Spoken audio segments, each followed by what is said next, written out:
Selamat sore Tribuners, Anda sedang menyaksikan live update Tribun News bersama saya Firda Ananda. Sore ini akan kami sajikan informasi terkini dan menarik untuk Anda yang akan dilaporkan secara langsung oleh reporter kami di lapangan. Dan inilah live update selengkapnya. Kita ke berita pertama, Saudara.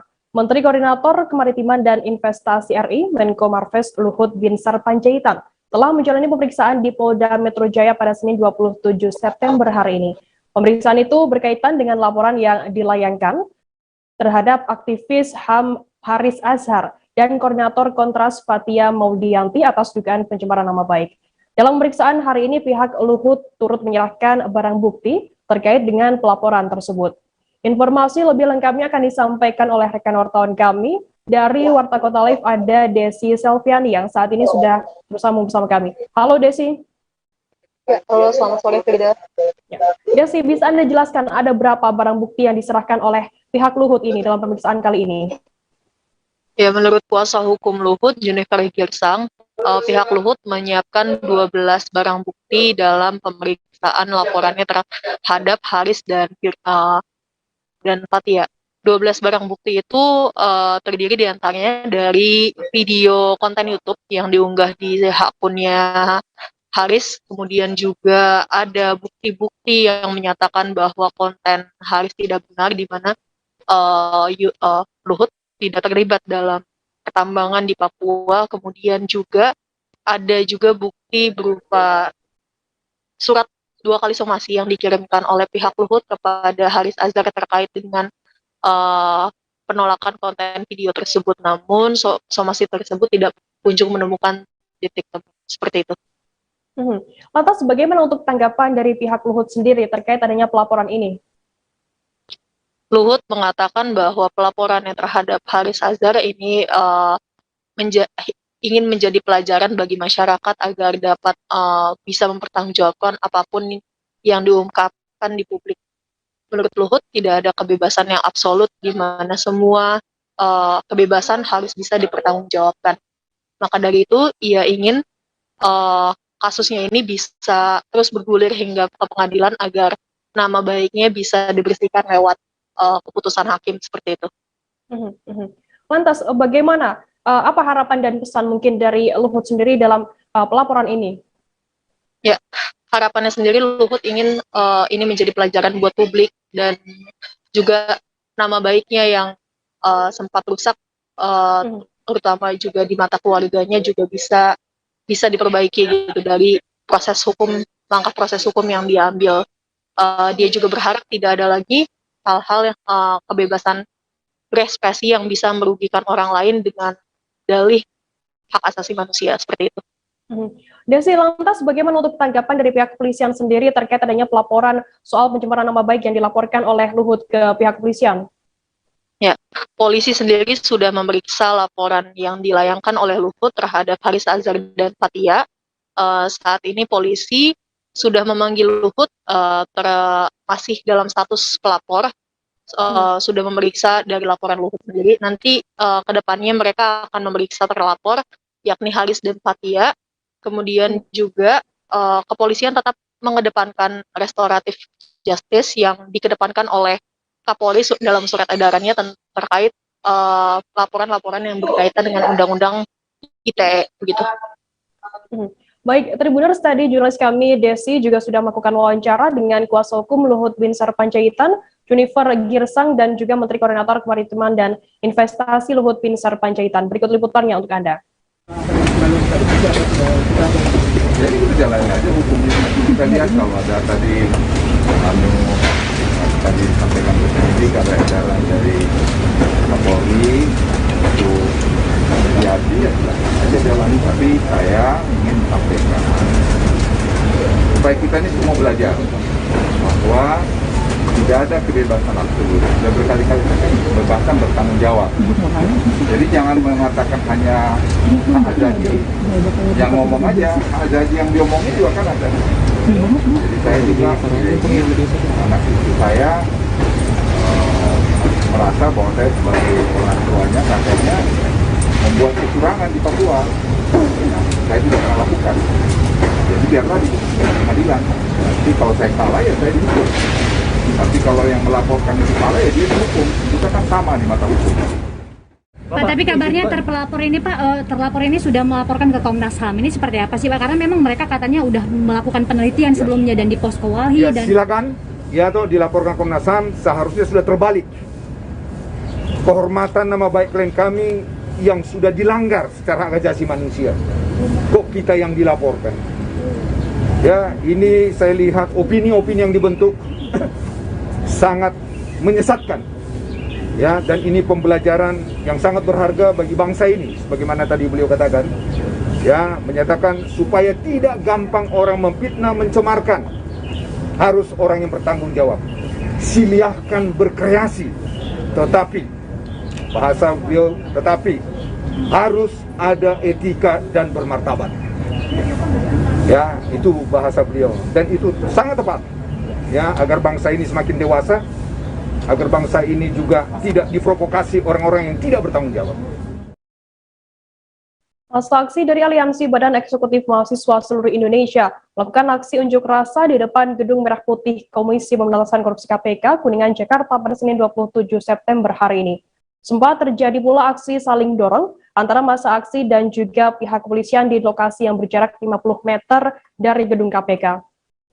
Untuk mengetahui informasi lebih detailnya sudah bergabung sama kami wartawan dari tribunnews.com, ada Ilham Rian Pratama yang akan memberikan informasi lengkapnya untuk Anda. Halo Ilham.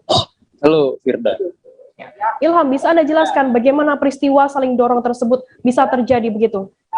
Ya, jadi Firda dan Tribuners, demonstrasi yang digelar oleh BEMSI atau Badan Eksekutif Mahasiswa Seluruh Indonesia sempat diwarnai aksi dorong-mendorong antara polisi dan mahasiswa.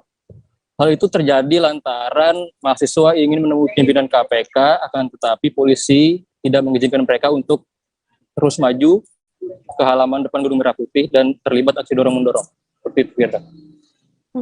Lantas apa sebenarnya tuntutan dari masa aksi ini dalam unjuk rasa kali ini? Ya, jadi Firda, mahasiswa menuntut agar Presiden Jokowi memulihkan status 56 pegawai KPK untuk mengangkat mereka menjadi ASN. Kemudian selain itu BEMSI juga menuntut Ketua Firly Bahuri untuk mundur dari jabatannya. Begitu, Firda. Lantas bagaimana, apakah dari aksi yang dilakukan oleh aliansi BMSI ini, apakah saat ini sudah ada respon begitu dari pihak KPK sendiri? Ya, Firda, jadi pada intinya KPK enggan menemui BEMSI. Mereka hanya mengatakan bahwa KPK terus berupaya untuk memberantas korupsi dan tidak ingin berdinamika dalam polemik TWK ini. Demikian, Firda. Lantas bagaimana tanggapan dari pihak KPK sendiri dengan adanya terkait TWK karyawan ini? KPK sendiri sampai saat ini belum memberikan tanggapan secara mendetail. Mereka hanya berbicara secara normatif bahwasannya menghormati aspirasi yang disampaikan oleh BEMSI tadi. Demikian, Firda. Baik, Tribuners, jurnalis kami Ilham Rian Pratama juga sudah melakukan wawancara dengan Kapolres Jakarta Selatan Kombes Aziz Antiansyah dan juga Joji Kuswanto selaku Humas Aksi Nasional. Berikut liputannya untuk Anda. Mahasiswa menyampaikan aspirasinya dan sekarang sudah menyampaikan aspirasi dan pukul 15.22 sudah bubar dan kembali tempat masing-masing. Terima kasih.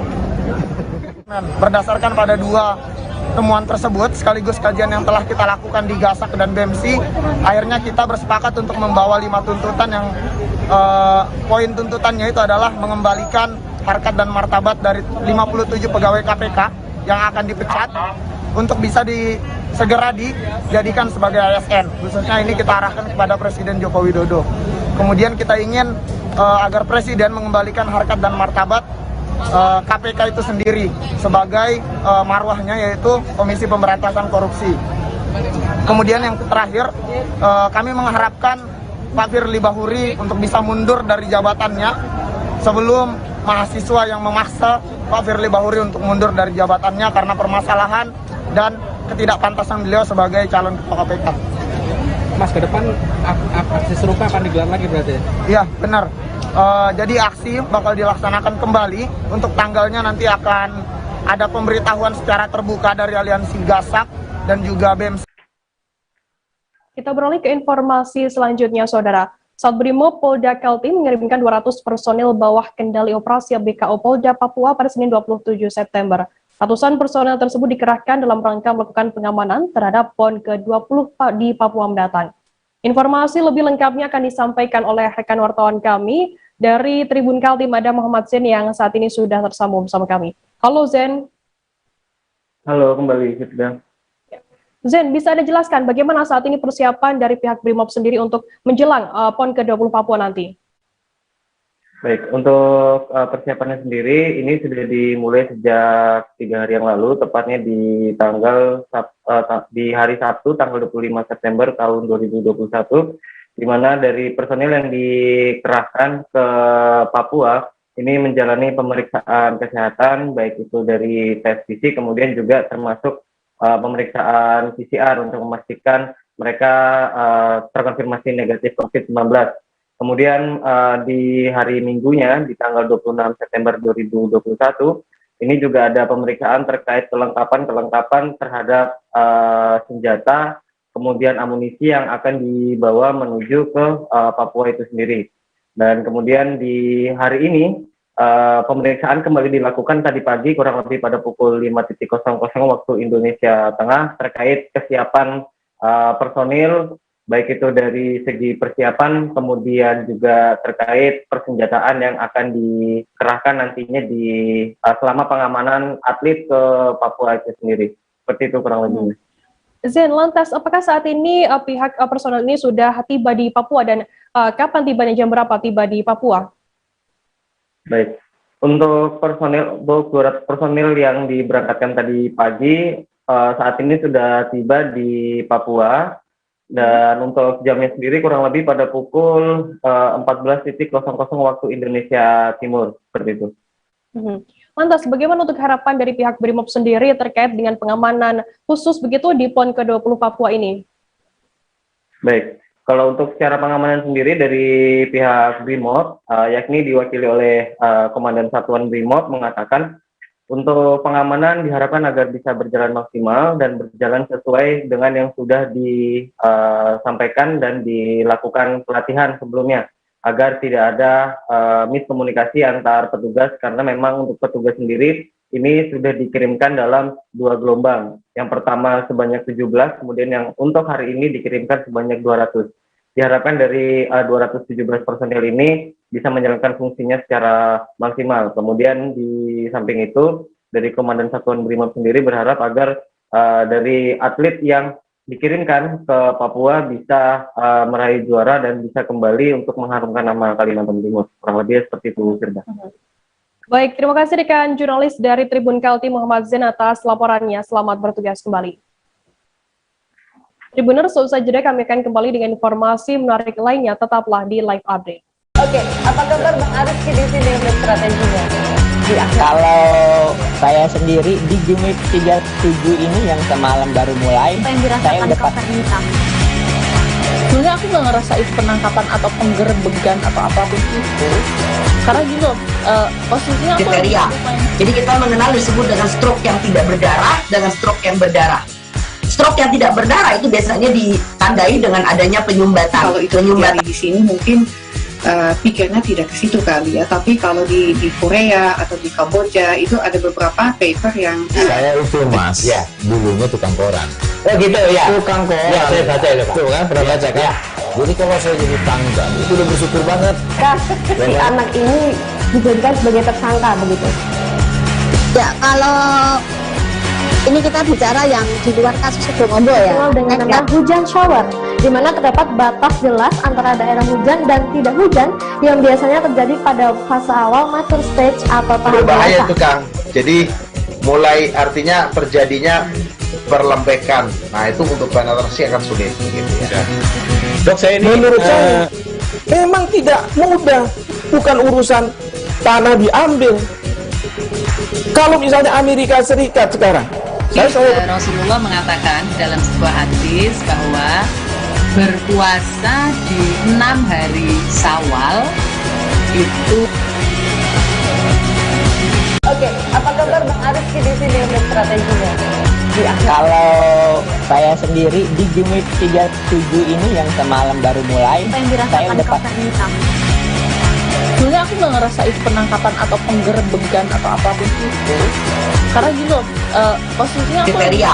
Jadi kita mengenal disebut dengan stroke yang tidak berdarah dengan stroke yang berdarah. Stroke yang tidak berdarah itu biasanya ditandai dengan adanya penyumbatan. Kalau itu terjadi di sini mungkin pikirnya tidak ke situ kali ya, tapi kalau di Korea atau di Kamboja itu ada beberapa paper yang Saya itu mas, ya dulunya tukang koran. Oh gitu ya. Tukang koran. Ya, saya baca itu, Pak. Tuh kan, pernah baca kan? Ya. Jadi kalau saya jadi tanggang, itu udah bersyukur banget. Si anak ini dijadikan sebagai tersangka begitu. Ya, kalau ini kita bicara yang di luar kasus Sebongombo ya. Dikenal dengan nama hujan shower, di mana terdapat batas jelas antara daerah hujan dan tidak hujan yang biasanya terjadi pada fase awal mature stage atau tahap Berbahaya dewasa. itu Kang. Jadi mulai artinya terjadinya perlembekan. Nah itu untuk penetrasi akan sulit gitu ya. Dok, saya ini menurut saya memang tidak mudah, bukan urusan tanah diambil. Kalau misalnya Amerika Serikat sekarang, Rasulullah mengatakan dalam sebuah hadis bahwa berpuasa di 6 hari Syawal itu. Oke, apa kabar Bang Arif di sini untuk strateginya? Kalau saya sendiri di Gimik 37 ini yang semalam baru mulai, saya udah Sebenarnya aku nggak ngerasa itu penangkapan atau penggerbegan atau apapun itu, karena gini loh, posisinya aku kriteria. Jadi kita mengenal disebut dengan stroke yang tidak berdarah dengan stroke yang berdarah. Stroke yang tidak berdarah itu biasanya ditandai dengan adanya penyumbatan. kalau itu terjadi di sini mungkin pikirnya tidak ke situ kali ya, tapi kalau di Korea atau di Kamboja. Terima kasih Anda masih bersama kami di live update. Kita beralih ke Jawa Barat, Saudara. Warga asal Kampung Cikadu Desa dan Kecamatan Sukalarang, Kabupaten Sukabumi, Endang, 48 tahun, meninggal dunia diduga akibat bentrokan antar ormas yang terjadi pada Minggu 26 September siang. Korban turut terlibat dalam bentrokan yang terjadi siang di Kampung Baros, RT 3 RW 4 Desa Cikahuripan, Kecamatan Gekbrong, Kabupaten Cianjur. Informasi lebih lengkapnya akan disampaikan oleh rekan wartawan kami dari Tribun Jabar. Ada Dian Herdiansyah yang saat ini sudah tersambung bersama kami. Halo Dian. Halo, selamat sore Mbak. Ya, Dian, bisa Anda jelaskan seperti apa kronologi kejadian awal bentrokan yang terjadi di Sukabumi Cianjur ini? Baik, peristiwa bermula dari awal dari bentrokan yang berada di wilayah Sumedang, kemudian meluas ke wilayah Jawa Barat, khususnya terjadi di perbatasan antara Cianjur dan Sukabumi yang melibatkan kedua ormas, yaitu Pemuda Pancasila PAC Sukalarang dan ormas BPPKB yang ada di wilayah perbatasan. Lantas, apakah korban yang meninggal dunia ini dari ormas mana? Mungkin bisa Anda jelaskan. Baik, pada saat itu sekitar pukul 15 sore, berdasarkan keterangan Kapolres Cianjur, terjadi bentrokan antara kedua ormas, saling serang, kemudian mengakibatkan seorang warga Sukalarang meninggal dunia di lokasi akibat ditabrak dan dibacok oleh ormas BPPKB sendiri. Sementara korban itu merupakan dari ormas Pemuda Pancasila. Lantas, apakah saat ini para pelaku yang terlibat bentrokan tersebut sudah ditangkap oleh pihak kepolisian, Dian? Baik, untuk para pelaku kemarin pihak Polres Cianjur sedang melakukan penyelidikan dan para pelaku sudah ditangkap Polres Cianjur untuk selanjutnya tahap penyelidikan lebih lanjut. Apakah saat ini penanganan bagaimana untuk penanganan kasus dari pihak kepolisian sendiri seperti apa saat ini? Baik, penanganan kasus dari bentrokan sendiri saat ini dari pihak Polres Cianjur melakukan pengetatan di perbatasan. Untuk Polres Sukabumi juga melakukan penebalan dengan 100 personil di wilayah sekretariat ataupun perbatasan dengan Cianjur dengan 100 personil. Begitu juga di titik-titik yang rawan ada patroli-patroli khusus yang memang untuk mengantisipasi meluas kembali terjadinya bentrokan. Dian, berdasarkan informasi yang Anda himpun di lapangan dan juga pantauan di lapangan begitu, bagaimana saat ini kondisi terkini pasca bentrokan terjadi? Pasca saat ini di 2 sekretariat dijaga ketat aparat. Kemudian untuk korban sendiri yang meninggal tadi siang sudah diotopsi dan dikembalikan kepada keluarga dan sudah dimakamkan tadi sore sekitar pukul 14.30 WIB. Kemudian banyak para kerabat yang memang datang melayat dalam korban. Jadi peristiwa korban datang ke lokasi itu bukan untuk ikut bentrokan, Mbak, tapi melainkan dia akan merelai anggota mereka untuk tidak terlibat dalam bentrokan tersebut. Namun naas si korban akhirnya ditabrak oleh salah satu mobil dari kelompok PKB dan dibacok di lokasi. Demikian. Baik, Tribuners, jurnalis kami Dian juga sudah melakukan wawancara dengan Kapolres Sukabumi Kota, SY Zainal Abidin, dan berikut liputannya untuk Anda. Mohon menjaga kondusivitas, dikarenakan pelaku sudah ditangani oleh Polres Cianjur dan sudah dapat mencari pelaku. Jadi mohon semua untuk menjaga kondusivitas agar kita kondusif. Karena memang ada kita kejadian ada di satu lagi di MPK Sumedang, itu alhamdulillah sudah selesai dan kita menjaga kondusif kita. Saya mohon di sini saya sebagai Ketua Bidang Organisasi Majelis Pimpinan Wilayah Provinsi Jawa Barat untuk menjaga kondusif kita kepada keluarga besar Buddha Pancasila. Ada yang diamankan, Komandan? Sementara saat ini kita masih lakukan penyelidikan, kita sedang dalami, kita kumpulkan dulu saksi-saksi sehingga nanti kita bisa identifikasi siapa pelaku dan pemicunya. Sementara saat ini kita lakukan penetralisasi untuk meredam masing-masing dua ormas untuk tidak saling menyerang dan tidak melakukan aksi-aksi pengerahan massa sehingga terjadinya konflik yang lebih lanjut akibat dari kejadian tadi siang tadi sore hari. Kejadian tadi siang di wilayah hukum Polres Cianjur, upaya dari Polres Sukabumi Kota yang pertama melakukan penebalan pengamanan di wilayah perbatasan. Kemudian kami melakukan koordinasi terhadap pimpinan dari kedua ormas tersebut untuk sama-sama bisa menahan diri, kemudian memberikan informasi yang akurat terhadap seluruh anggotanya bahwa penanganan tersebut atas kejadian tersebut telah diserahkan kepada pihak kepolisian dan akan diproses secara hukum yang berlaku di wilayah Polres Cianjur. Masih dari Jawa Barat, Saudara, kasus kematian yang terjadi di Jalan Lingkar Timur Kuningan hingga mengakibatkan warga meninggal dunia membuat Bupati Kuningan Acep Purnama marah. Bupati Acep mengatakan sebetulnya Jalan Lingkar itu tak boleh digunakan untuk balapan motor dan tidak diperuntukkan demikian. Adanya kejadian warga meninggal tersebut, Acep mengaku akan segera berkoordinasi dengan petugas kepolisian dalam melakukan patroli dan pencegahan kegiatan anak muda yang diketahui suka balap motor liar. Untuk mengetahui informasi lebih detailnya sudah bergabung bersama kami wartawan dari Tribun Cirebon. Ada Ahmad Ripai yang akan memberikan informasi lengkapnya untuk Anda. Halo Ripai. Halo Rida, halo Firda. Ya. Ripai, bisa Anda jelaskan sejauh ini bagaimana pelaksanaan pembangunan jalan di sana? Baik, dapat saya sampaikan untuk pelaksanaan pembangunan Jalan Lingkar Timur Kabupaten Kuningan ini merupakan program salah satu program pembangunan nasional yang mendapat dukungan dari pemerintah pusat, di mana diketahui pembangunan ini berlangsung secara berkala atau multi-year. Diketahui juga jalan ini merupakan jalan alternatif sebagai pemecah daripada kemacetan yang terjadi di jalan nasional yang menghubungkan Kuningan Cirebon. Begitu, Firda. Lantas bagaimana dengan informasi terkait adanya fungsi jalan tersebut yang saat ini kerap dijadikan ajang balap motor oleh anak-anak muda? Betul. Belum lama diketahui atau beberapa hari yang lalu terjadi kecelakaan maut yang diakibatkan dari kalangan remaja atau pemuda di Kabupaten Kuningan ini melaksanakan ajang balap liar, di mana diketahui kegiatan balap liar ini merupakan tindakan tidak baik yang harus dicegah.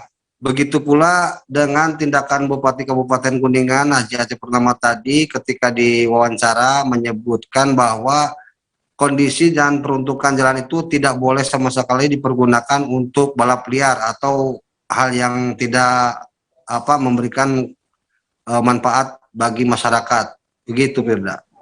Rifai, lantas bagaimana respon dari Bupati Kuningan sendiri dengan adanya kejadian balap motor ini yang mengakibatkan 1 orang meninggal dunia? Dan bagaimana imbauannya dari Bupati sendiri?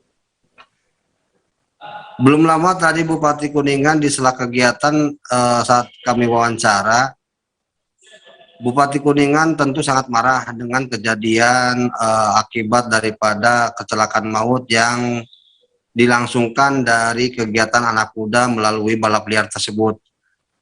Dari tindakan demikian ataupun menimbulkan kematian dari balap liar tersebut, Bupati akan melakukan koordinasi dengan pihak kepolisian dalam hal melakukan pencegahan dan antisipasi terhadap kegiatan-kegiatan masyarakat yang berada ataupun yang menggunakan jalan tersebut. Sebab diketahui dalam setiap harinya itu jalan Lingkar Timur ini memiliki daya tarik tersendiri untuk dijadikan nongkrong atau kongkau ke kalangan anak muda. Begitu, Firda. Baik, Tribuners, jurnalis kami Ahmad Rifai tadi juga sudah melakukan wawancara dengan Bupati Kuningan Aceh Purnama. Berikut liputannya untuk Anda. Pak, sejauh ini jalan pengawasan proyek jalan baru gimana, Pak? Jalan lingkar sedang diselesaikan, tinggal masang pagar jembatannya aja. Kemudian ini kan dijadikan ajang balap liar juga, bagaimana, Pak? Itu bukan fungsinya dan itu saya larang. Nanti sekali-kali akan saya kontrol, akan saya silang. Kalau yang menggunakan jalan itu untuk balap dan lain sebagainya, saya mohon kepada aparat penegak hukum dalam hal ini lalu lintas tegak tegas. Soal kemarin kan ada yang tewas 1, Pak. Nah, itulah resikonya. Mau liatin dulu. Ya, makasih, Pak. Zainuddin, warga Tanjung Pinang yang sebelumnya dikabarkan hilang sejak 5 September lalu, kini telah ditemukan dalam kondisi meninggal dunia Minggu 26 September. Kini jenazah Zainuddin sudah dievakuasi ke RSUD Raja Ahmad Tabib atau RAT dan tiba sekira pukul 9 malam. Informasi lebih lengkapnya akan disampaikan oleh rekan wartawan kami dari Tribun Batam. Ada Ilham Muhammad yang saat ini sudah tersambung bersama kami. Halo Ilham. Halo rekan Firda. Ilham, bisa Anda jelaskan sedikit mengenai kronologi hilang dan hingga ditemukannya Zainuddin ini? Baik rekan Firda. Awalnya Zainuddin dikabarkan hilang dan tidak pulang ke rumah sejak 5 September 2021 lalu. Kemudian pihak keluarga melaporkan hal tersebut ke pihak kepolisian. Nah, terkait itu pada hari Kamis tanggal 23 September, pihak kepolisian berhasil menemukan kendaraan Zainuddin, yaitu berupa sebuah mobil Toyota Avanza warna putih dengan nomor polisi BP 1924TI di dalam Telaga Biru Kawal, Kecamatan Gunung Kijang, Kabupaten Bintan, Firda.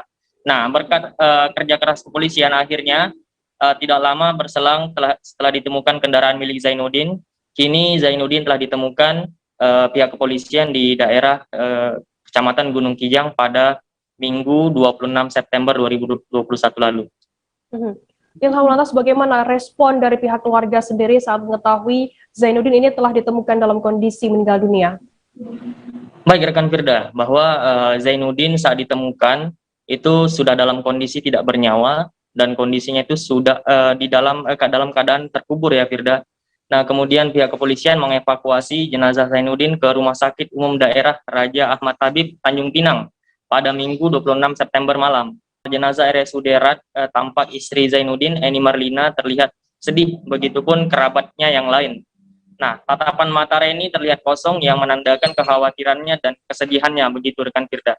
Dan untuk menenangkannya, seorang perempuan dari keluarga Zainuddin sedang tampak memegang tangan Eni ataupun istri Zainuddin tadi sembari mengelus dadanya agar memberikan sedikit meringankan beban ataupun kekhawatiran yang dirasakan oleh Eni tersebut. Ilham, apakah dalam kasus kematian Zainuddin ini ada tindak pidana begitu yang terlibat? Baik rekan Firda.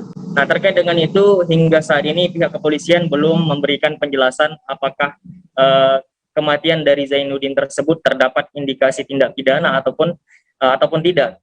Nah, namun pihak kepolisian hingga saat ini masih terus mendalami kasus tersebut. Nah, sementara itu salah satu kerabat dari Zainuddin yaitu Runi, ia mengaku jika seandainya kematian Zainuddin terdapat indikasi tindak pidana, Ia berharap agar pelaku segera ditemukan dan diberi sanksi yang sesuai dengan undang-undang. Demikian rekan Firda.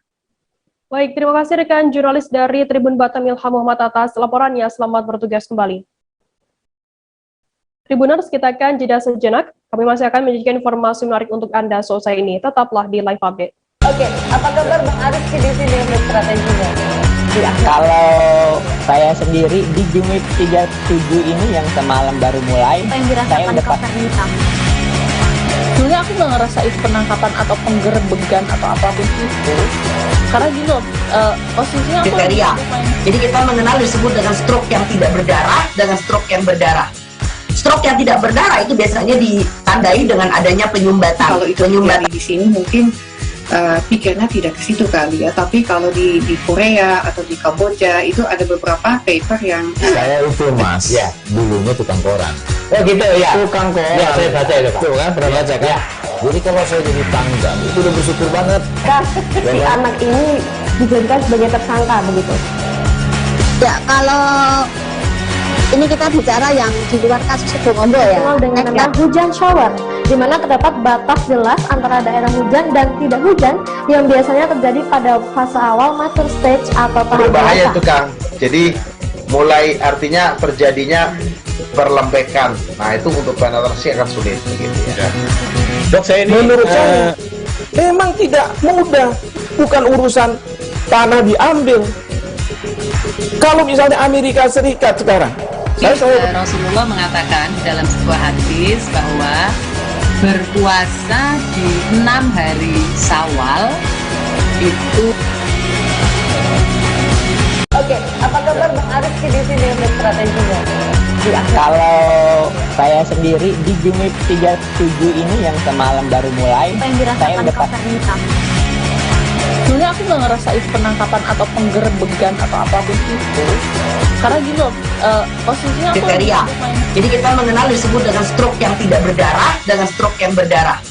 Stroke yang tidak berdarah itu biasanya ditandai dengan adanya penyumbatan. Kalau itu penyumbatan di sini mungkin pikirnya tidak ke situ kali ya, tapi kalau di Korea atau di Kamboja itu ada beberapa paper yang Saya itu mas, ya dulunya tukang koran. Oh gitu ya, Tukang koran. Ya, saya baca itu Pak. Tuh kan, pernah baca kan? Ya. Jadi kalau saya jadi tanggal itu udah bersyukur banget. Si anak ini dijadikan sebagai tersangka begitu. Ya, kalau ini kita bicara yang di luar kasus Sebong Ombo ya. Dengan nama hujan shower, di mana terdapat batas jelas antara daerah hujan dan tidak hujan yang biasanya terjadi pada fase. Terima kasih Anda masih bersama kami di live update. Kita beralih ke informasi selanjutnya, Saudara. Pendapatan asli daerah Kota Batu turun sebanyak 99 miliar rupiah dari target 143 miliar rupiah. Dewan Perwakilan Rakyat Daerah Batu pun sangat kecewa terhadap kinerja eksekutif atas capaian tersebut. Wakil Ketua DPRD Batu, Heli Suyanto, dalam keterangannya setelah paripurna mengatakan penurunan tersebut sangat fatal. Menurutnya, pandemi tak bisa dijadikan alasan mendasar. Informasi lebih lengkapnya akan disampaikan oleh rekan wartawan kami dari Surya Malang. Ada Beni Indo yang saat ini sudah tersambung bersama kami. Halo Beni. Ya, selamat sore Firda. Ya. Beni, bisa Anda jelaskan apa yang menyebabkan target PAD Kota Batu ini turun hingga 99 miliar rupiah? Baik, ya. Jadi pada awalnya target PAD ini adalah senilai 200 miliar rupiah, kemudian ada penyesuaian menjadi 143 miliar rupiah karena pandemi, namun kemudian hingga saat ini ternyata realisasinya masih belum mencapai 50%-nya dan dalam hitung-hitungan ternyata turun 99 miliar rupiah. Alasan dari eksekutif sendiri menjelaskan bahwa penurunan ini akibat dari dampak pandemi yang terjadi di Kota Batu, karena memang Kota Batu ini kota pariwisata sehingga tempat-tempat wisata itu tutup karena pandemi sehingga roda perekonomian tidak bergerak dan mengakibatkan turunnya PAD tersebut. Firda. Beni, lantas bagaimana respon dari DPRD Batu sendiri dengan adanya penurunan PAD di Kota Batu ini? Ya, terhadap laporan ini DPRD tidak bisa menerima sepenuhnya dan mereka mengatakan bahwa pandemi tidak bisa menjadi satu-satunya alasan untuk mengatakan bahwa tidak bisa sesuai target, karena pada target-target sebelumnya, sebelum pandemi juga tidak sesuai dengan realisasi. Justru Dewan menginginkan ada inovasi dan kerja keras dari eksekutif supaya target tersebut bisa terpenuhi. meskipun tidak terpenuhi namun jaraknya tidak begitu jauh. Itu yang diharapkan oleh Dewan. Firda. Lantas Beni, apa yang solusi yang dihadirkan begitu terkait adanya penurunan PAD ini? Ya, setelah rapat paripurna yang baru saja selesai siang tadi, Dewan mendorong supaya ada inovasi dan kreativitas dari eksekutif supaya target-target yang sudah dibicarakan bersama itu bisa terrealisasi dengan baik, karena sudah ada penyesuaian dari 200 miliar menjadi 143 miliar. Salah satu sektor yang begitu mempengaruhi rendahnya pendapatan daerah ini adalah dari sektor retribusi parkir yang selama ini dinilai Dewan tidak begitu efektif, bahkan dari target 8 miliar dari retribusi parkir ini sampai September ini belum mencapai 1 miliar. Ini didesak oleh DPRD supaya ada inovasi dan kreativitas.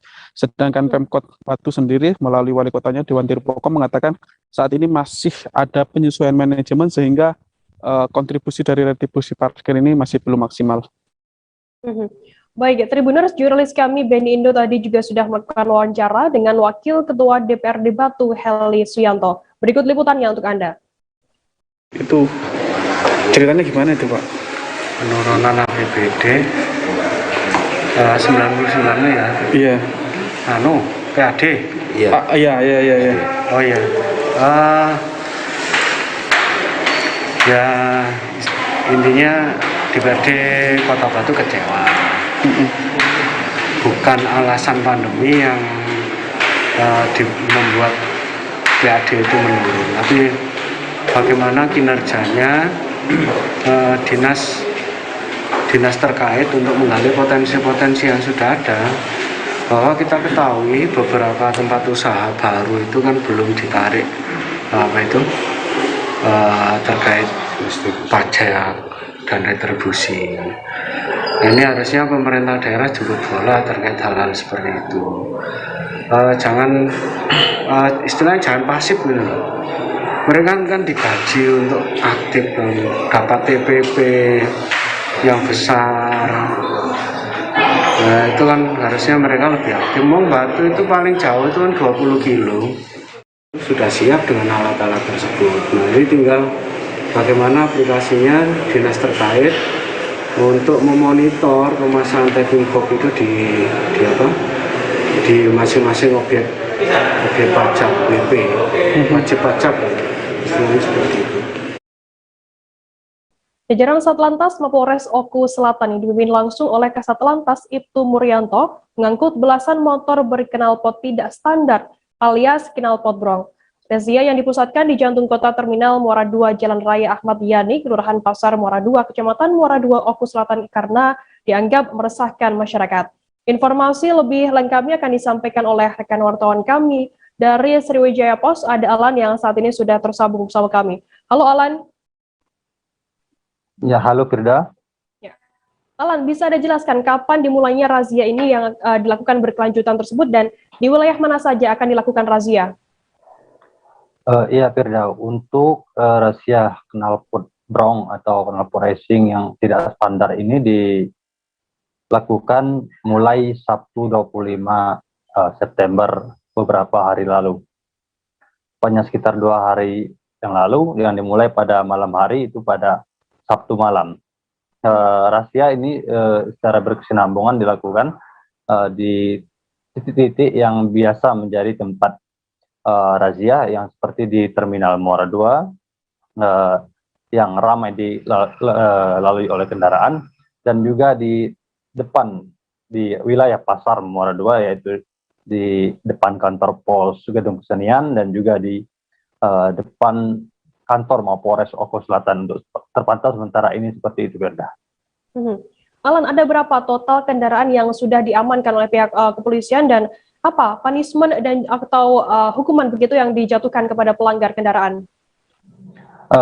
Untuk kendaraan yang dilakukan pengangkutan oleh petugas dari lokasi yang didapatkan itu ada sekitar 12 kendaraan yang diangkut ke kantor Mapolres Oku Selatan.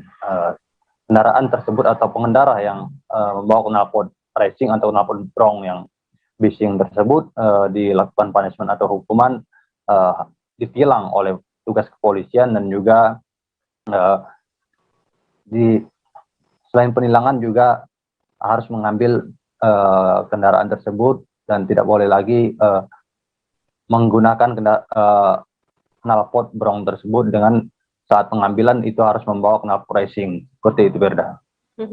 Alan, untuk memastikan pengendara ini tidak kembali menggunakan knalpot brong begitu, bagaimana untuk langkah antisipasi dari pihak kepolisian?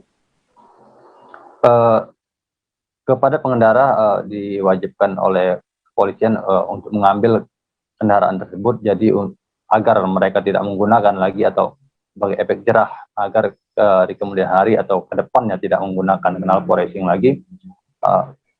Tugas kepolisian memastikan saat diangkut itu yang mengambil pengendara yang mengambil kendaraan tersebut harus membawa knalpot standar sebagai gantinya, dan juga pengendara atau yang bersangkutan itu harus mengganti knalpot racing tersebut dengan knalpot standar yang dilakukan langsung di kantor Mapolres Oku Selatan. Seperti itu, Berda. Baik, Tribuners, jurnalis kami Alan juga sudah melakukan wawancara dengan Kanit Residen Satlantas Polres Oku Selatan, Ibda Christian Hadinata. Berikut liputannya untuk Anda. Sebagai penertiban, kita telah melaksanakan sosialisasi baik di media sosial maupun ke masyarakat dan sekolah-sekolah untuk yang masih menggunakan knalpot standar untuk segera mengganti dengan knalpot standar. Masyarakat yang masih menggunakan knalpot tidak standar agar segera, karena kita ke depan tetap melaksanakan penindakan. Itu rencananya knalpot yang terjaring razia ini akan diapakan, sebenarnya? Knalpot yang terjadi razia kita suruh ganti dengan knalpot standar. Jadi sebelum mereka mengambil kendaraan ke Polres, kita suruh bawa knalpot standar untuk diganti di Polres. Berapa lama ini dan akan kita lakukan ujian ini? Untuk lamanya tentatif, kalau memang tidak lagi kita temukan di jalan, ya kita sambil berjalan tidak melaksanakan ini.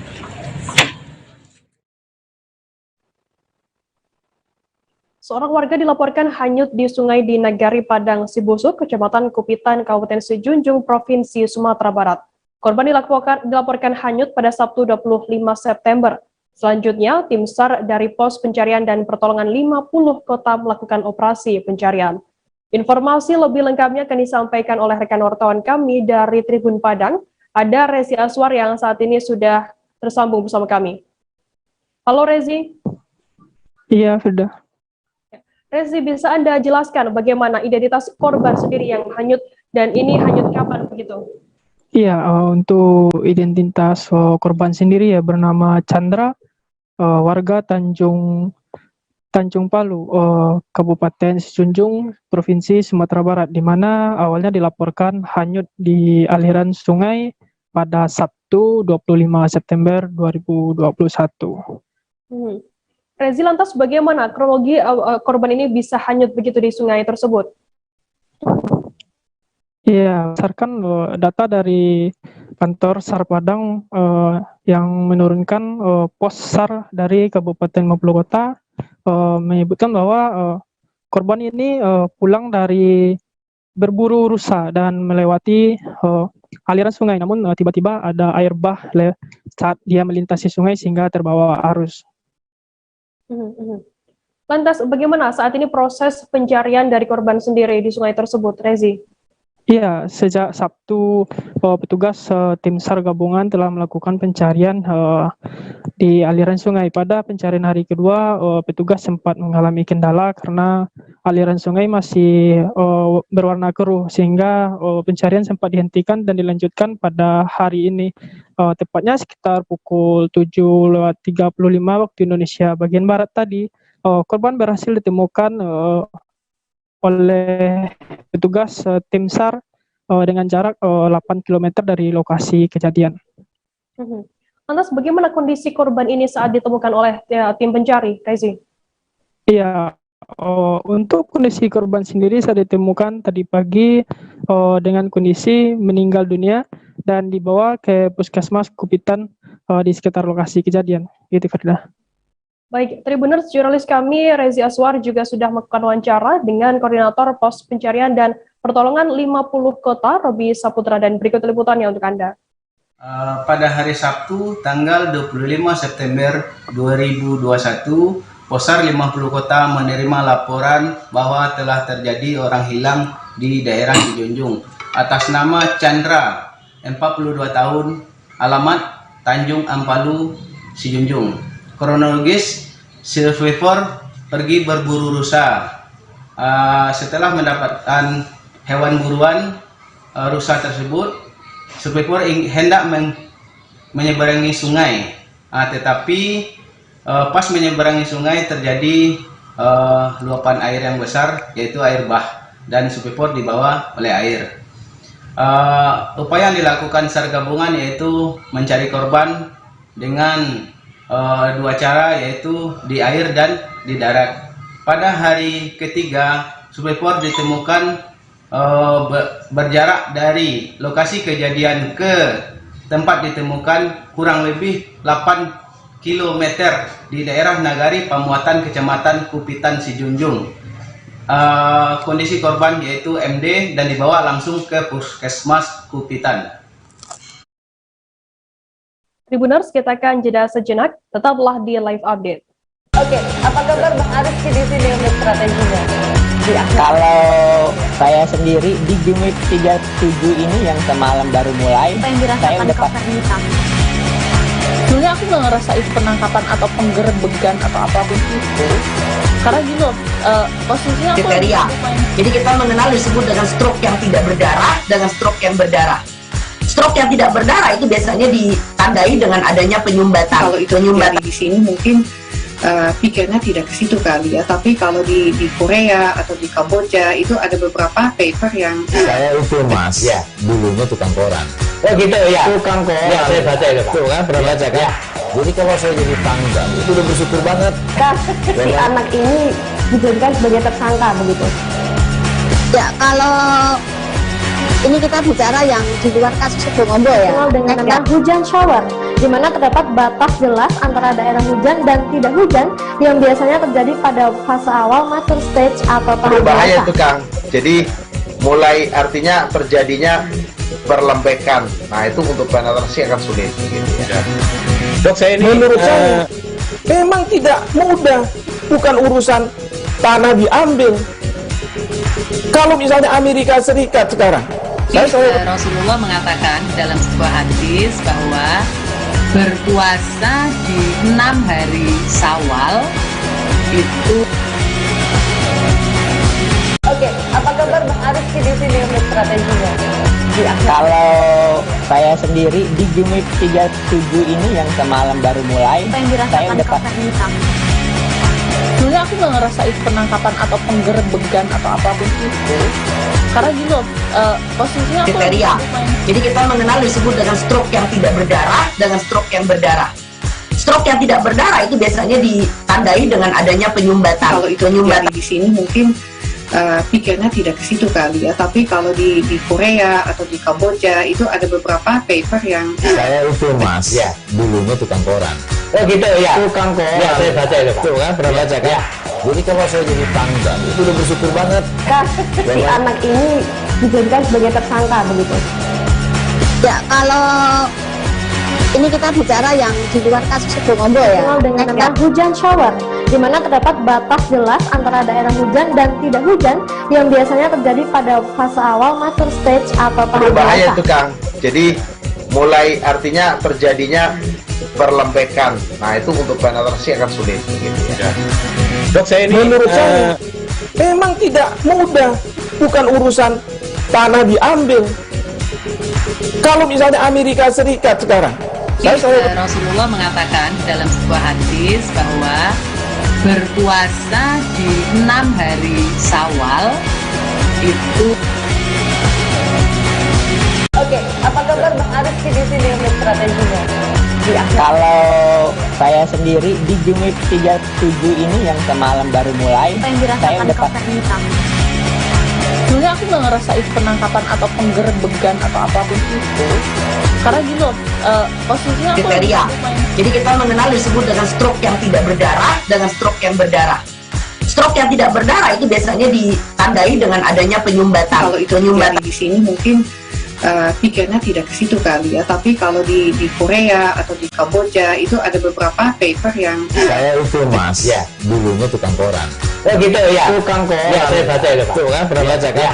Jadi kalau saya jadi Tanggan itu udah bersyukur banget. Kak, si anak ini dijadikan sebagai tersangka begitu? Ya, kalau ini kita bicara yang di luar kasus Sidoarjo ya. Dikenal dengan nama hujan shower, di mana terdapat batas jelas antara daerah hujan dan tidak hujan yang biasanya terjadi pada fase awal mature stage atau tahap Berbahaya dewasa. itu Kang. Jadi mulai artinya terjadinya perlembekan. Nah itu untuk penetrasi akan sulit. Gitu ya. Dok, saya ini menurut saya memang tidak mudah, bukan urusan tanah diambil. Kalau misalnya Amerika Serikat sekarang, Rasulullah mengatakan dalam sebuah hadis bahwa berpuasa di 6 hari Syawal itu. Oke, apa kabar Bang Arif di sini untuk strateginya? Kalau saya sendiri di Game Week 37 ini yang semalam baru mulai, saya udah pas. Sebenarnya aku nggak ngerasa itu penangkapan atau penggerbegan atau apapun itu, karena gini loh, posisinya aku Kriteria. Jadi kita mengenal disebut dengan stroke yang tidak berdarah dengan stroke yang berdarah. Stroke yang tidak berdarah itu biasanya ditandai dengan adanya penyumbatan. Kalau itu terjadi di sini mungkin Terima kasih Anda masih bersama kami di Live Update. Kita beralih ke informasi selanjutnya, Saudara.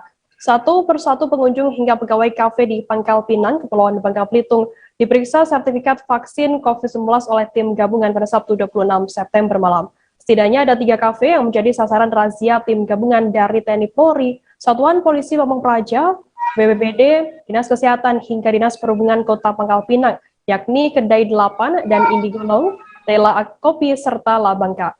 Terkait informasi lebih lengkapnya akan disampaikan oleh rekan wartawan kami dari Bangka Pos, ada Cepi Marlianto yang saat ini sudah tersambung bersama kami. Halo Cepi. Halo Firda. Cepi, bisa dijelaskan mengapa tim gabungan melakukan razia ini berbeda begitu daripada biasanya? Seperti yang diketahui, petugas ini melakukan razia prokes maupun swab massal di sana.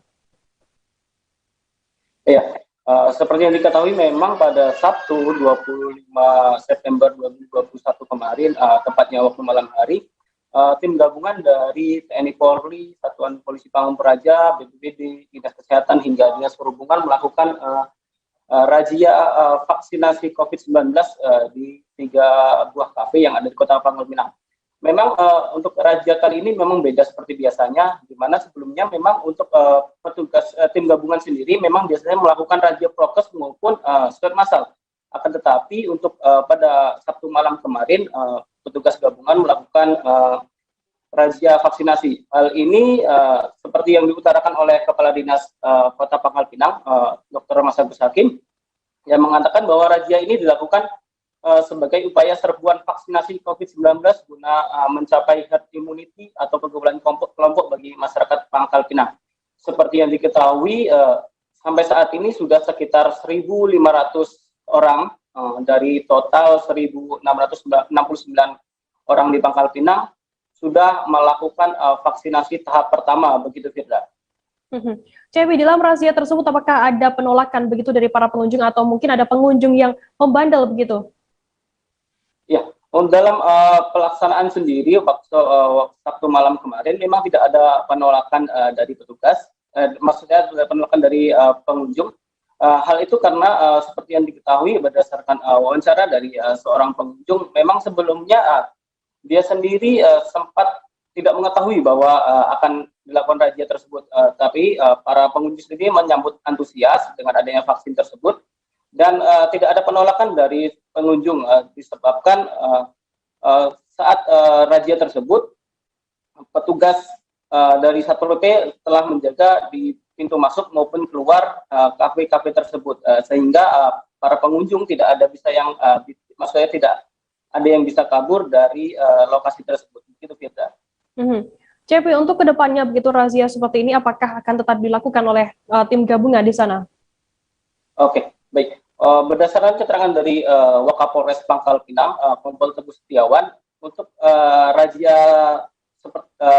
vaksin COVID-19 tersebut nantinya akan terus dilakukan hingga tercapainya herd immunity bagi masyarakat Kota Pangkal Pinang.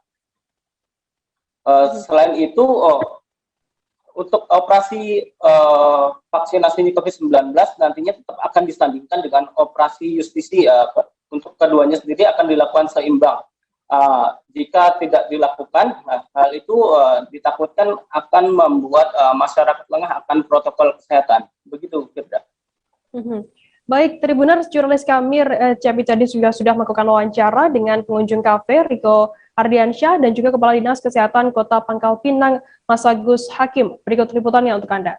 Alasannya berarti abangnya dulu nggak mau vaksin karena ada penyakit karena dalam gitu ya? ada penyakit dalam, makanya saya terus di sini katanya boleh ya, saya itu sih saya ikuti aja kan ya. Kalau bagus sih sebenarnya untuk untuk kedepannya kita kan sudah vaksin nih, minta diberlakukan seperti jam untuk orang jual-jualan tuh lebih diperpanjang lah.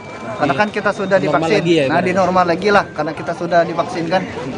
Beda kalau kita belum divaksin, itu kan emang sih harus ada batasannya untuk menghindari kerumunan. Kita sudah mencapai 60% lebih dari target yang ditetapkan oleh pemerintah pusat. Sehingga untuk lebih cepatnya lagi, maka kita lakukan pelayanan vaksin malam-malam seperti ini. Malam ini ada 3 tempat, di kedai 8, terus di kopi apa lagi? Terus ini Bela Kopi, terus ini di Labangka. Target kita bulan Oktober sudah herd immunity, tergantung dari kesadaran masyarakat juga. Dan masyarakat tidak sadar, misalnya kita kan kalau orang tidak mau susah. Tapi kalau ada orang tuh mau, apapun itu akan kita lakukan, kita coba atasi sama-sama. Bupati Nunukan Asmin Laura melarang pelajar yang belum divaksinasi mengikuti pembelajaran tatap muka terbatas. Hal itu disampaikan Asmin Laura saat meninjau vaksinasi pelajar tingkat SMP sederajat di SMPN 1 Nunukan Selatan. Diketahui vaksinasi pelajar kali ini merupakan kerjasama Ikatan Keluarga Alumni atau IKA Universitas Hasanuddin dengan Dinas Pendidikan dan Kebudayaan Kabupaten Nunukan. Informasi lebih lengkapnya akan disampaikan oleh rekan wartawan kami dari Tribun Kaltara. Ada Febrianus Felis yang saat ini sudah tersambung bersama kami. Halo Felis. Ya, halo Firda. Felis, bisa Anda jelaskan mengapa masih banyak orang tua yang menolak anaknya divaksin COVID-19? Baik Firda dan Tribunus, informasi yang kami himpun dari Bupati Nunukan Laura saat meninjau pelaksanaan vaksinasi pelajar SMP sederajat di SMP 1 Nunukan Selatan, mengatakan bahwa saat ini memang banyak orang tua yang menolak anaknya untuk divaksin oleh pihak sekolah. Hal itu karena masih banyak masyarakat di Nunukan yang terpengaruh dengan berita miring atau hoax mengenai dampak daripada vaksinasi COVID-19 sendiri. Dan jika diakumulasi dari 3 sekolah SMP sederajat yang sudah melakukan vaksinasi, ada ratusan pelajar yang orang tuanya hingga saat ini menolak anaknya divaksin COVID-19. Begitu Firda. Lantas bagaimana? Bagaimana komentar dari Bupati Nunukan sendiri terkait adanya siswa SMP yang saat ini belum divaksin begitu? Ya, saat dimintai keterangan lebih lanjut mengenai bagaimana nasib pelajar yang sampai saat ini belum divaksin, Asmin Laura mengatakan bahwa untuk anak-anak yang belum divaksin atau pelajar yang belum divaksin tidak bisa dilakukan PTM terbatas, sehingga dia meminta kepada dinas terkait, dalam hal ini Dinas Pendidikan dan Kebudayaan, untuk memfasilitasi pembelajaran melalui daring. Sembari itu, di samping itu juga dia meminta kepada camat dan juga para guru untuk memberikan edukasi kepada masyarakat agar warga ataupun orang tua memiliki kesadaran mendorong anaknya untuk divaksin COVID-19. Begitu Firda. Felis, lantas bagaimana langkah dari Pemda sendiri terkait adanya orang tua yang bersedia, agar orang tua ini bersedia anaknya divaksin COVID-19 begitu? Baik, sejauh ini langkah pemerintah yang bisa dilakukan adalah memberikan sosialisasi dan edukasi dengan memanfaatkan dinas terkait untuk bisa melakukan sosialisasi baik kepada orang tua atau melalui utusan wali kelas berkunjung ke rumah-rumah orang tua siswa yang sampai saat ini melakukan anak divaksin, dengan harapan setelahnya adanya edukasi, orang tua memiliki kesadaran untuk mau anaknya untuk divaksin, Firda. Baik, Tribuners, jurnalis kami tadi juga sudah melakukan wawancara dengan Bupati Nunukan Asmin Laura terkait hal ini. Berikut liputannya untuk Anda. Dan untuk Satgas kita di Nunukan ini, target kita sekitar 70% dari masyarakat kita ini memang harus tervaksinasi, dan laporan Piker terakhir ada sekitar 35% dari seluruh total masyarakat kita yang ada di Nunukan ini sudah divaksinasi, dan saat ini stok vaksin kita sedang banyak-banyaknya, sehingga saya tidak bosan-bosannya untuk menginstruksikan ke camat agar terus melakukan edukasi kepada masyarakat percepatan vaksinasi. Stok jangan sampai kosong di puskesmas masing-masing, karena saya mendapatkan informasi di bulan Oktober ini akan masuk lagi vaksin yang berikutnya ya, untuk khususnya jatah di Nunukan. Jadi yang ada ini harus segera kita habiskan. Kalau wanti-wanti Mendagri terhadap Pemda terkait dengan potensi gelombang ketiga, Bu, untuk Nunukan? Ya, tentu kita melakukan persiapan-persiapan itu. Makanya ya untuk berbicara seperti anggaran dan sebagainya, kita itu melihat tingkat urgensi perkembangan kasus COVID yang ada di masyarakat gitu ya. Karena kadang-kadang kan banyak isu yang macam-macam seperti ini dan sebagainya. Untuk saat ini kita lagi fokus agar bagaimana proses vaksinasi ini bisa berjalan lancar dulu, dan untuk stok-stok yang ada di puskesmas segera dihabiskan, karena memang itu tadi seperti yang saya sampaikan, target kita 70%. Yang mudah-mudahan ada gelombang ketiga dan seterusnya ya. Kita berdoa aja agar bagaimana masyarakat kita bisa terhindar dari itu semuanya, dan salah satunya dengan vaksin ini. Paling tidak kekebalan tubuh di masyarakat kita itu sudah ada. Kodim 0410 ke Kota Bandar Lampung menggelar vaksinasi COVID-19 dosis kedua secara maraton. Vaksinasi ini tertuju untuk masyarakat umum dan akan berjalan maraton selama beberapa hari ke depan. Untuk mengetahui informasi lebih lengkapnya akan disampaikan oleh rekan wartawan kami dari Tribun Lampung. Ada Kiki Adi Pratama yang saat ini sudah tersambung bersama kami. Halo Kiki. Halo rekan Firda. Kiki, bisa Anda jelaskan bagaimana jalannya vaksinasi dosis kedua di Kodim Bandar Lampung dari pantauan Anda tadi di sana? Baik.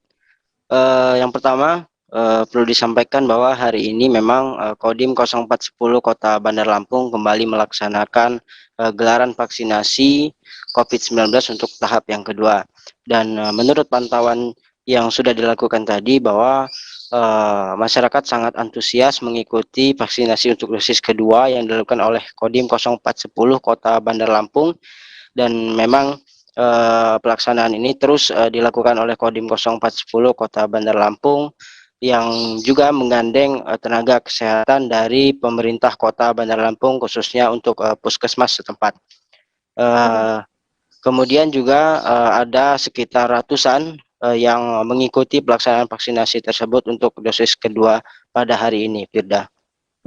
Total ada berapa warga Bandar Lampung yang mendapatkan vaksin kedua pada hari ini, dan berapa hari nantinya Kodim akan menggelar vaksinasi dosis kedua ini?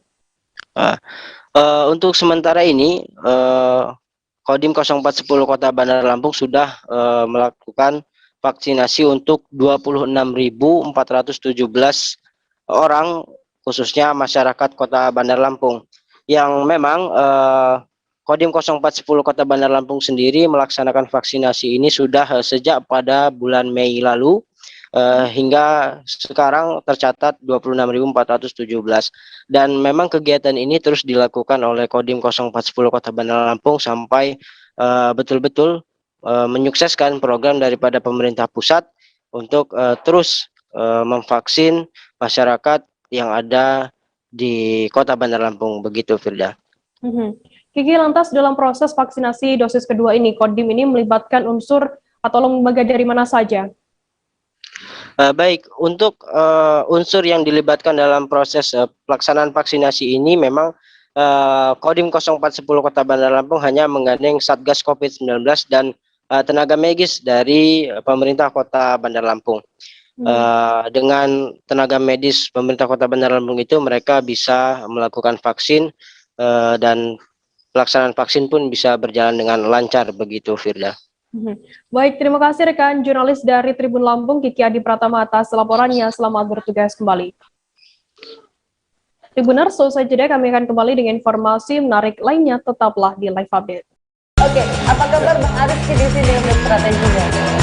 Kalau saya sendiri di Game Week 37 ini yang semalam baru mulai, saya udah pasti Sebenarnya aku nggak ngerasa itu penangkapan atau penggerebekan atau apapun itu, karena gini loh, posisinya aku kriteria. Jadi kita mengenal disebut dengan stroke yang tidak berdarah dengan stroke yang berdarah. Stroke yang tidak berdarah itu biasanya ditandai dengan adanya penyumbatan. Kalau itu terjadi di sini mungkin pikirnya tidak ke situ kali ya, tapi kalau di Korea atau di Kamboja itu ada beberapa paper yang Saya itu mas, ya dulunya tukang koran. Oh gitu ya. Tukang koran. Ya, saya baca itu Pak. Tuh kan, pernah baca kan? Ya. Jadi kalau saya jadi tangga, itu udah bersyukur banget. Si anak ini dijadikan sebagai tersangka begitu. Ya, kalau ini kita bicara yang di luar kasus Sido Ngombo ya. Dikenal dengan nama hujan shower, di mana terdapat batas jelas antara daerah hujan dan tidak hujan yang biasanya terjadi pada fase awal mature stage atau tahap Berbahaya dewasa. itu Kang. Jadi mulai artinya terjadinya berlembekan. Nah itu untuk penetrasi akan sulit. Gitu, ya. Dok, saya ini menurut saya memang tidak mudah, bukan urusan tanah diambil. Kalau misalnya Amerika Serikat sekarang, Rasulullah mengatakan dalam sebuah hadis bahwa berpuasa di 6 hari Syawal itu. Oke, apa kabar Bang Aris di sini untuk strateginya? Kalau saya sendiri di Jumit 37 ini yang semalam baru mulai, saya udah pas. Sebenarnya aku nggak ngerasa itu penangkapan atau penggerebekan atau apapun itu, karena gini loh, posisinya aku kriteria. Jadi kita mengenal disebut dengan stroke yang tidak berdarah dengan stroke yang berdarah. Stroke yang tidak berdarah itu biasanya ditandai dengan adanya penyumbatan. Kalau itu terjadi di sini mungkin pikirnya tidak ke situ kali ya, tapi kalau di Korea atau di Kamboja itu ada beberapa paper yang Saya itu mas, ya dulunya tukang koran. Oh gitu ya. Tukang koran. Ya, saya baca itu Pak. Tuh kan, pernah baca kan? Ya.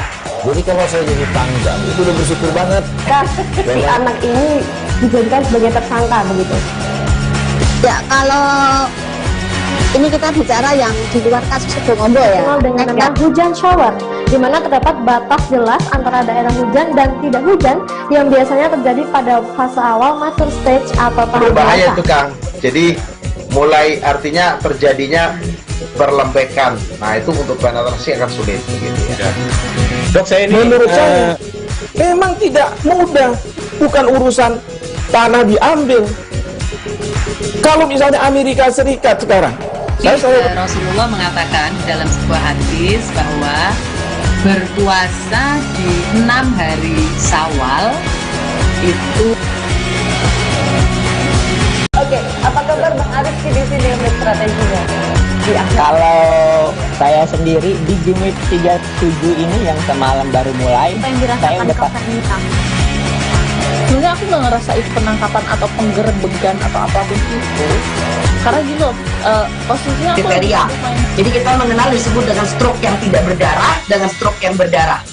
Stroke yang tidak berdarah itu biasanya ditandai dengan adanya penyumbatan. Kalau itu terjadi di sini mungkin pikirnya tidak ke situ kali ya, tapi kalau di Korea atau di Kamboja itu ada beberapa paper yang Saya itu mas, ya dulunya tukang koran. Oh gitu ya. Tukang koran. Ya, saya baca itu Pak. Tuh kan, pernah baca kan? Ya. Jadi kalau saya jadi tangga, itu udah bersyukur banget. Si anak ini dijadikan sebagai. Terima kasih Anda masih bersama kami di Live Update. Kita beralih ke informasi selanjutnya, Saudara. Warga asli Surabaya yang belum memiliki rumah bisa menempati Rusun Indrapura yang terletak di kawasan Kecamatan Pabean, Jantian. Rumah susun yang memiliki 5 lantai tersebut tampak mirip dengan bangunan apartemen. Semua tarif sewa rusun ini tidak lebih dari Rp100.000 per bulannya. Untuk mengetahui informasi lebih detailnya sudah bergabung bersama kami wartawan dari surya.co.id, ada Nuraini Faik yang akan memberikan informasi lengkapnya untuk Anda Tribuners. Halo Faik.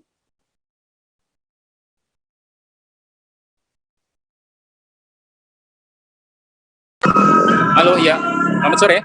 Baik, bisa Anda jelaskan, bisa dideskripsikan begitu bagaimana bentuk bangunan dari rumah susun Indrapura yang ada di Surabaya ini?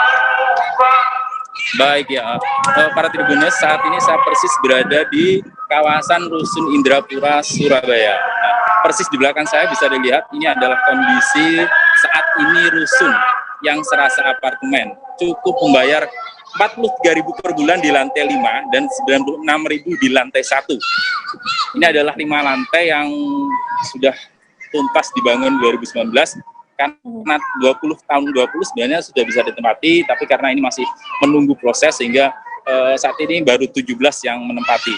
Nah, luasan bangunan ini cukup luas, sekitar 2 hektaran mungkin. Nah, sementara di setiap rusun, setiap kamarnya itu sekitar 24 meter persegi atau 5 kali 5 meter begitu. Di dalamnya ada 1 kamar mandi, kemudian dapur, dan 1 kamar ruang tidur begitu, dan tempat cuci begitu. Nah, untuk bisa menempati ini, warga adalah mereka yang tidak punya rumah, kemudian dia harus masyarakat berpenghasilan rendah dan harus ber-KTP Surabaya, begitu. Oke. Lantas untuk tarifnya sendiri, kabarnya tarif per lantainya itu berbeda begitu untuk menyewanya. Bagaimana informasi lengkapnya terkait tarif sewa? Baik, nah sesuai dengan regulasi di Surabaya, memang untuk lantai yang lebih tinggi itu tarifnya lebih murah karena dia harus naik turun tangga, sementara di lantai bawah itu sebelum 6.000 per bulan. Sementara lantai 5 itu adalah 43.000 per bulan, sementara di lantai 3 dan 4 di antara 80-85.000 per bulan. Untuk ini lebih murah dari harga kos. Kalau kos di Surabaya di paling murah sekarang 500.000 per bulan, sementara di rusun cukup tidak sampai 100.000 per bulan. Ini sesuai aturan dari Perwali Surabaya, sebagaimana mengacu pada Perda Kota 2 2013 dan Perwali 5 2020, bahwa tarif rusun di seluruh kota Surabaya itu tidak boleh lebih dari 100.000 per bulan. Jadi dasar hukumnya adalah di regulasi Pemkot setempat. Ya. Lantas untuk syaratnya sendiri, ya silakan. Ya, lokasinya nih tidak jauh dari, ya bisa jadi ini di tengah kota karena hanya sekitar tidak sampai 1 kilometer ini ada di DPRD Provinsi Jawa Timur dan hanya 3 kilometer dari Balai Kota Surabaya. Ini berada di tengah-tengah perkampungan di Pabian Campian atau di Jalan Indrapura. Gitu. Baik, untuk syaratnya sendiri untuk menyewa rusun tersebut seperti apa informasinya? Baik ya, di Surabaya memang saat ini terus dikebut ya bagaimana Pemkot Surabaya memenuhi hak dasar tempat tinggal yang layak bagi warganya. Saat ini ada 12.000 warga kurang mampu atau warga masyarakat berpenghasilan rendah yang tidak punya rumah sedang mengantri menempati rusun.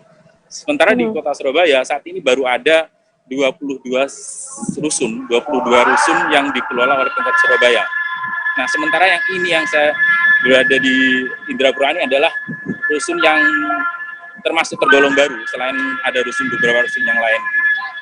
Nah, baik, untuk persyaratan ya, untuk persyaratan bisa menempati rusun ini adalah mereka harus diprioritaskan yang 12.000 antrian tadi selama mereka adalah masyarakat berpenghasilan rendah, kemudian belum punya rumah dan mereka masuk dalam antrian yang 12.000 ini sejak 2011 sebenarnya. Sejak 2011 12.000 warga ini sudah mengantri rusun yang ada di Kota Surabaya. Begitu mereka sudah masuk dalam daftar atau waiting list, mereka akan dengan sendirinya otomatis dia akan menempati rusun seperti yang di belakang saya.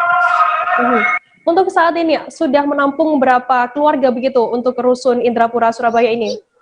Baik, dari hasil wawancara kami saat ini sudah ada 17 dari 152 kamar yang ada di rusun Indrapura. Jadi saat ini sudah 17 keluarga yang sudah menempati rusun Indrapura. Baik, Tribuners, jurnalis kami Faik tadi juga sudah melakukan wawancara dengan Kabid Pemanfaatan Bangunan Dinas Pengelolaan Bangunan dan Tanah Kota Surabaya, Alfik Siswanto. Berikut liputannya untuk Anda.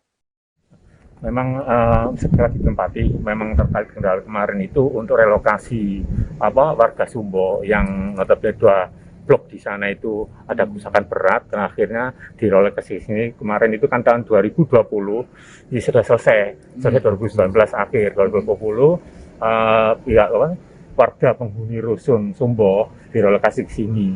Penuh itu waktu itu bertinggal sini 1 tahun lebih. 1 tahun lebih 2001 kemarin itu kalau nggak salah bulan April Mei itu selesai di sana, dialihkan ke dalam warga yang sana, dan barusan itu kita sudah masukkan orang-orang di sini mulai pagi-pagi sesuai dengan antrian yang ada di pemerintah kota, taruh rusun warga untuk yang menginginkan menghuni rusun. Baik. Nah, kalau ini sekarang berarti yang sudah menata ada berapa? Kalau yang sudah sekarang ada 17 kakak. Dan yang sudah ada di kantor juga terdata itu, dan sudah ada perjanjian dan bayar sudah ada 30-an. Berarti ada 40 lebih sudah rencana masuk sini. Dan kami bertahap juga mau memenuhi ini 1 tahun ini sudah penuh semua karena memenuhi terkait dengan antrian yang begitu besar. Berapa Pak antrian warga Surabaya untuk mendaftar menjadi penghuni rusun? Antrian dari warga Surabaya untuk menginginkan menghuni rusun itu sudah mulai tahun 2011 sampai sekarang 2021 itu sudah menembus 12.470.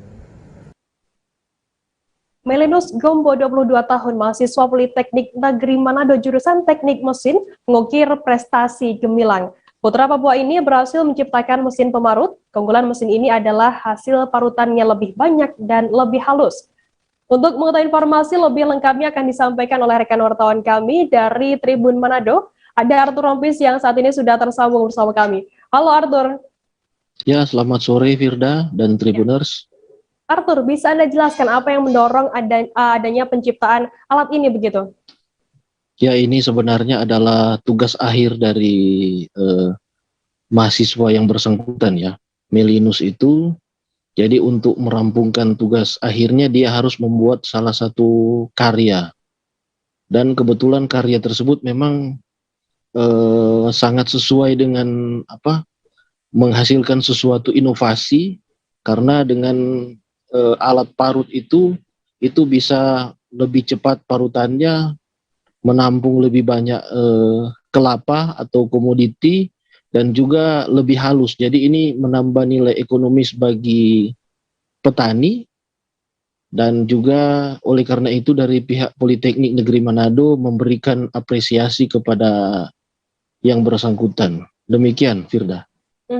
Lantas apakah ada kendala begitu terkait adanya proses menciptakan alat ini dari mahasiswa sendiri? Jadi kendalanya itu cuma pada bagaimana dia mengambil komponen alat parut ya. Jadi itu memang salah satu bagian yang paling sulit dikerjakan selama pengerjaan yang berlangsung selama lebih dari 2 bulan. Jadi kemudian masalah biaya juga dia cukup terkendala, karena memang dari keluarga juga yang tidak mampu, namun berkat kegigihan dari usaha Melinus dan juga bantuan dari dosen-dosen Politeknik Negeri Manado, maka alat itu akhirnya bisa selesai dan mendapat apresiasi. Demikian, Firda. Lantas apa perbedaan begitu alat parut yang diciptakan oleh Melinus sendiri dengan alat parut lainnya? Jadi alat parut ciptaan Melinus ini bisa menampung lebih banyak komoditi. Jadi bukan hanya kelapa, tapi juga komoditi lain macam sagu, kunyit juga. Dan juga itu hasil parutannya lebih halus. Jadi ini memberikan nilai ekonomis bagi petani. Jadi dengan memakai alat dari buatan Melinus ini akan memangkas anggaran, memangkas biaya.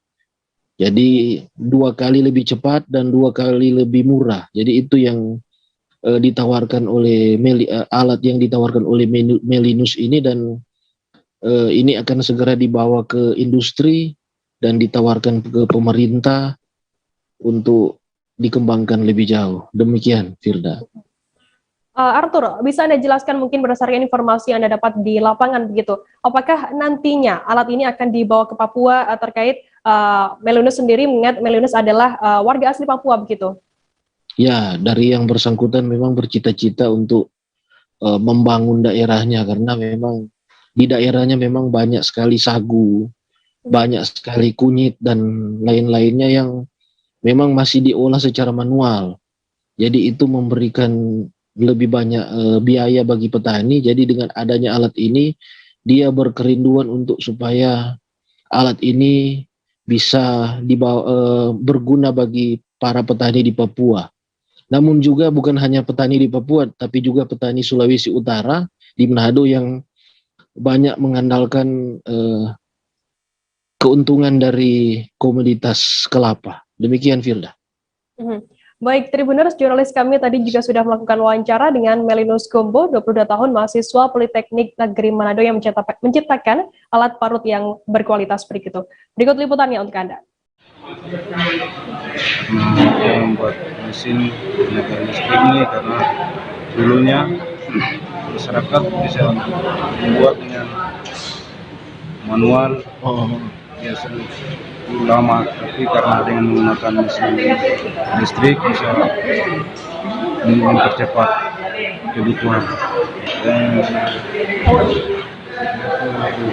ini yang kita transformis kita bikin sendiri di mesin serap bubut sendiri.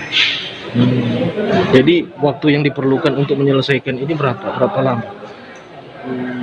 Yang buat mata parutnya itu 3 hari. 3 hari. Kalau total semua 2 bulan. Jadi yang paling sulit menyelesaikan itu mata parut ini. Belasan kendaraan roda 4 diminta putar balik saat hendak memasuki objek wisata Gembira Lokazu, Kota Yogyakarta pada Minggu 26 September pagi.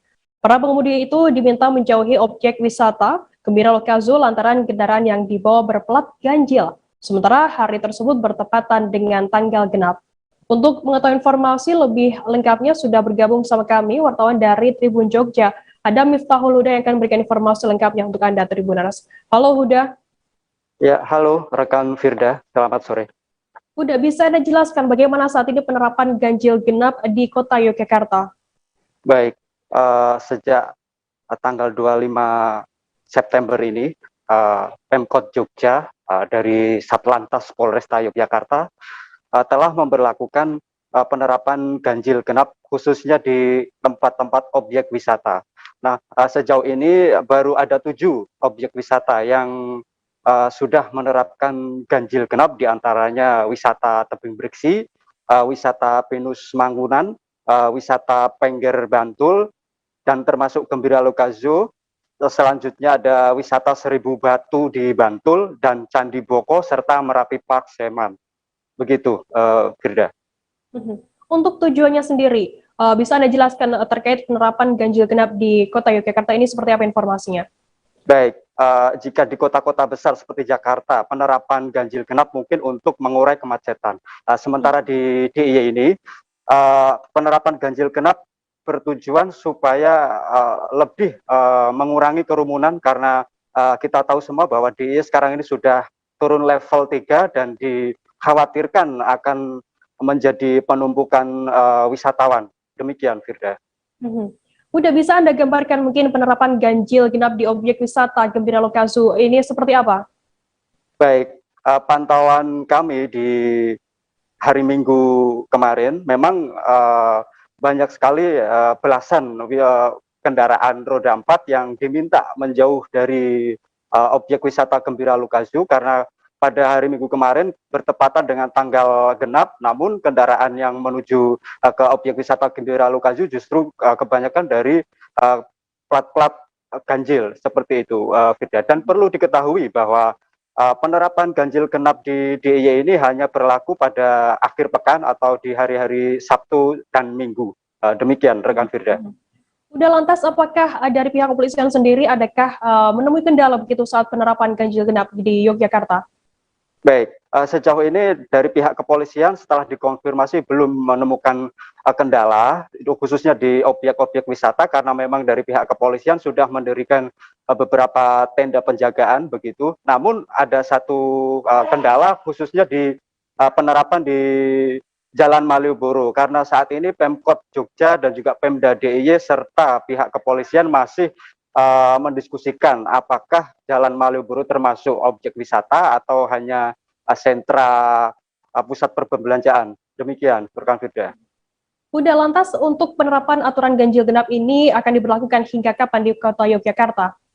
Baik, dari Satlantas Polresta Yogyakarta, untuk di Kota Jogja sendiri penerapan ganjil genap akan terus diterapkan hingga ada kebijakan baru dari pemerintah setempat dan juga pihak-pihak kepolisian serta dari Dishub di Pemda DIY. Demikian, rekan Firda. Baik, terima kasih rekan jurnalis dari Tribun Jogja, Miftahul Huda atas laporannya. Selamat bertugas kembali. Kita beralih ke informasi selanjutnya, Saudara. Pulau Cempaka ada di lingkungan Taman Purbakala Kerajaan Sriwijaya yang ada di Jalan Syah Yakirti, Kelurahan Karanganyar, Kecamatan Gandus, Kota Palembang. Pulau Cempaka adalah pulau buatan yang berada di tengah sebuah kolam buatan yang terhubung ke Pulau Musi. Di Pulau Cempaka ini cocok untuk bersantai sembari menikmati suasana alam yang terbuka. Untuk mengetahui informasi lebih lengkapnya akan disampaikan oleh rekan wartawan kami dari Tribun Sumsel. Ada Linda yang saat ini sudah tersambung bersama kami. Halo Linda. Ya, halo Firda. Ya, Linda, bisa Anda jelaskan mungkin tentang Pulau Cempaka ini seperti apa gambarannya? Oke, Firda. Pulau Cempaka ini tepatnya ada di lingkungan Taman Purbakala Kerajaan Sriwijaya atau TPKS yang ada di Jalan Syakiti, Kelurahan Karanganyar, Kecamatan Gandus, Kota Palembang. Nah, di Pulau Cempaka ini merupakan pulau buatan yang ada di tengah sebuah kolam buatan yang menghubungkan dengan Sungai Musi. Nah, di Pulau Cempaka ini memang cocok untuk bersantai karena memang tepatnya di alam terbuka, gitu. Nah, untuk Pulau Cempaka ini memang tidak begitu luas, hanya kurang lebih dari 1 hektar, sedangkan untuk TPKS sendiri luasannya bisa sampai 74 hektar. Begitu, Firda. Linda, selain Pulau Cempaka begitu, ada apa saja di sana? Ya, selain ada Pulau Cempaka, di sini juga ada Museum Sriwijaya. Nah, di Museum Sriwijaya ini Anda bisa belajar tentang sejarah Kerajaan Sriwijaya. Nah, di Museum Sriwijaya khususnya yang menyimpan benda-benda peninggalan Kerajaan Sriwijaya yang terbagi dalam 3 masa, yaitu masa pra Sriwijaya, masa Sriwijaya, dan pasca Sriwijaya. Begitu, Firda. Lantas bagaimana cara pemerintah setempat untuk menarik minat masyarakat begitu agar mau berkunjung ke Pulau Cempaka ini? Ya, untuk menarik minat masyarakat agar mau datang ke Pulau Cempaka, diadakan event-event seperti yang saat ini sedang berlangsung. Itu ada event Sriwijaya Coffee and Culinary Fest. Nah, di situ ada berbagai olahan kopi dan kuliner khas Sumsel disajikan di Pulau Cempaka.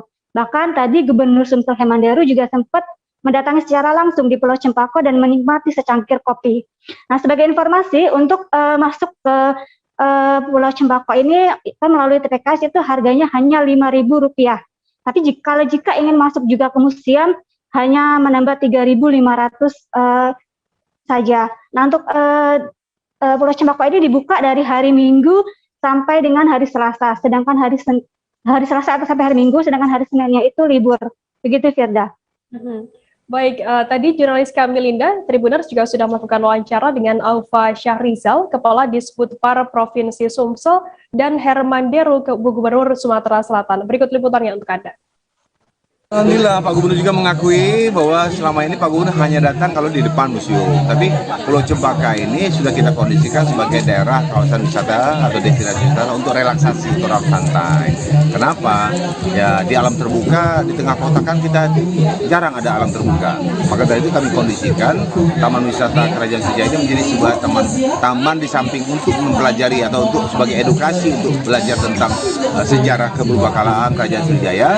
Tetapi mereka juga diberikan kesempatan untuk relax, untuk santai di sini. Bahkan insya Allah dalam waktu dekat kita akan bikin kerjasama dengan pihak ketiga, akan kita bikin restoran terbuka, rumah makan terbuka, sehingga orang datang ke sini bukan hanya ingin museum. Awalnya mungkin datang pengen makan, sudah makan keliling-keliling, bermain di air, kemudian melihat museum, dan juga kita punya teater, akan kita putar film-film kolosal yang berkaitan kerajaan Sriwijaya. Belum begitu, artinya kita tidak bisa menjamin bahwa sekian persen yang tertarik, tapi kalau kita bikin event di sini, secara tidak langsung dia sudah datang, dia melihat dan dia melakukan sesuatu. Toko ini kisaran berapa ya, Kalau Pak? taman sembako sedikit, cuma beberapa kapling ya, nggak sampai 1 hektar ya. Tapi kalau luasan TPKS ini 74 hektar. Di luar tuh masih banyak yang belum kita sentuh. Masih banyak PR yang harus kita lakukan. Tapi paling tidak di sini sudah aman karena temboknya, pagar tembok itu sudah keliling. Kalau tembok besi ya, pagar besi. Jadi banggaan itu akan mengajak yang lain untuk dapat mencintai produk-produk asli Sumatera Selatan khususnya dan produk-produk asli Indonesia pada umumnya. Itu tujuan dari festival ini. Kami sudah mencoba semua keanekaragaman kopi dan kuliner. Bahwa di Sumatera Selatan ini kopinya tidak hanya satu varietas, tapi ada 3 varietas: Robusta, Arabica, dan Liberica. Itulah keanugerahan yang diberikan oleh Allah SWT pada kontur hitam yang berbeda-beda. Informasi tadi Tribuners sekaligus menutup perjumpaan kita dalam live update hari ini. Jangan lupa saksikan terus live update di seluruh kanal YouTube dan Facebook Tribun Network. Saya Firdaus Kalikuri yang bertugas pamit undur diri. Terima kasih dan sampai jumpa. Jangan lupa like,